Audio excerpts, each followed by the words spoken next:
So here we have the Audi A4 Avant on a 61 plate. So I'm going to start off by showing you around the outside of the car, and then we'll hop in and run through some controls on the inside. From the outside though, you can see it's a 5-door car with those black alloy wheels and tinted windows. Let's start off inside the boot and then work our way around the rest of the car from there. As we approach the back of the car, you can see we have reversing sensors, plenty of boot space as well, along with that 60/40 split folding rear seat should you wish to increase this space even further. Okay, so we're just going to work our way back round to the front of the car, and then we'll hop in and run through some controls on the inside. But now that we've done a full circle of it, you can see it's in fantastic condition the whole way round. Just briefly before we climb in, it's well worth seeing the interior from this exterior point of view. There's plenty to run through on the dashboard, so let's hop in and we'll do that now.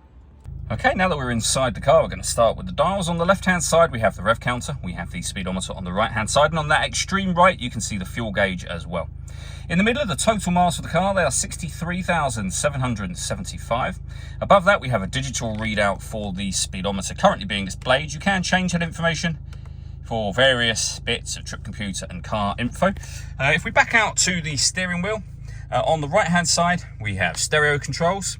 And over on the left-hand side, we have buttons that will change the information displayed in that central section. And just behind the steering wheel, the minus and plus pedals so that you can change gear manually with this automatic gearbox.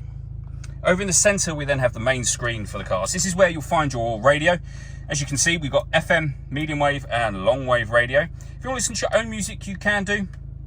And there's a number of ways of doing that, and they can be seen on the screen now. The controls that I'm using incidentally are just here, so you can access certain things directly from these buttons.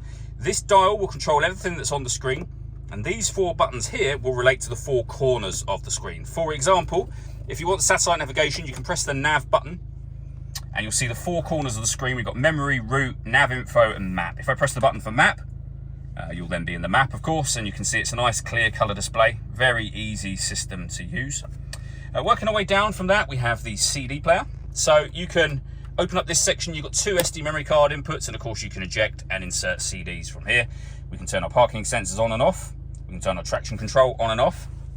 And then below that, we have the dual zone climate control. So you can adjust the passenger temperature, driver temperature. If you press the fan button, you can then adjust the fan speed, and you can adjust the direction of the air as well. Although it does show in some way here, you have got a diagram up here which is a lot easier to follow for adjusting the direction, and you can do that independently on both sides of the car. We then have the gear lever for the fully automatic gearbox, the electronic handbrake, and the volume control.